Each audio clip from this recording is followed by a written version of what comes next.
एगो छोड़ी है गई हां सुन लगे अक्की बात चिर छोड़ा एमा जे गो घायल के एगो झाइप के चल भी त बवाले न कराई दई बवाल है चाहे धमाल है तो बात की जाय छस आ कुछ ना ले सुनी आगा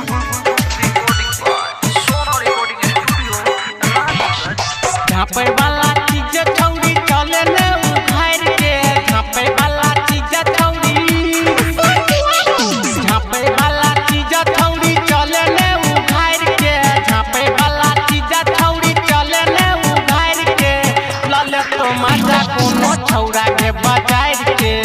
लले तो मजा कोनो छौरा के बजाय के छतिया से ओढ़नी तू चला ने उतार के छतिया से ओढ़नी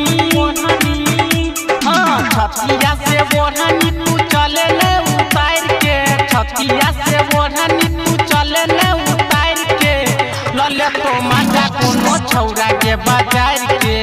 लले तो मजा कोनो छौरा के बजाय के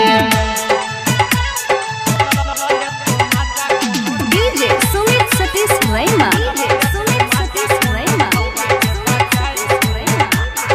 छोटे छोटे टीका लाहा लाहा गइतो नाम के पोजे पोजे भरल तोहरो गोदाम के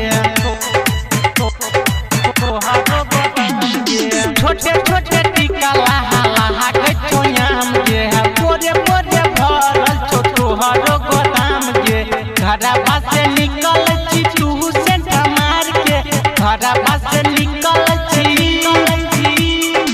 घरवा से निकल छी तू सेंट मार के घरवा से निकल छी तू सेंट मार के लले तो मजा कोनो छौरा के बजाय के लले तो मजा कोनो छौरा के बजाय के डीजे सुमित सतीश रैमा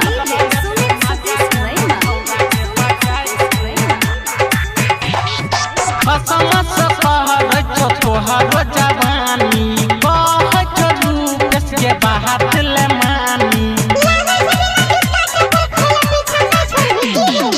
कसम से कहर तोहरो जवानी बहुत नीरज के बाहर ले मानी रखले जवानिया तू अपन संभाल के रखले जवानिया तू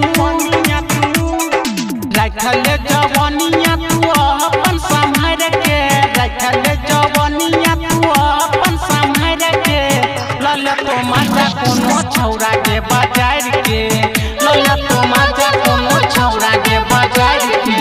recording by Sona recording studio Raniganj.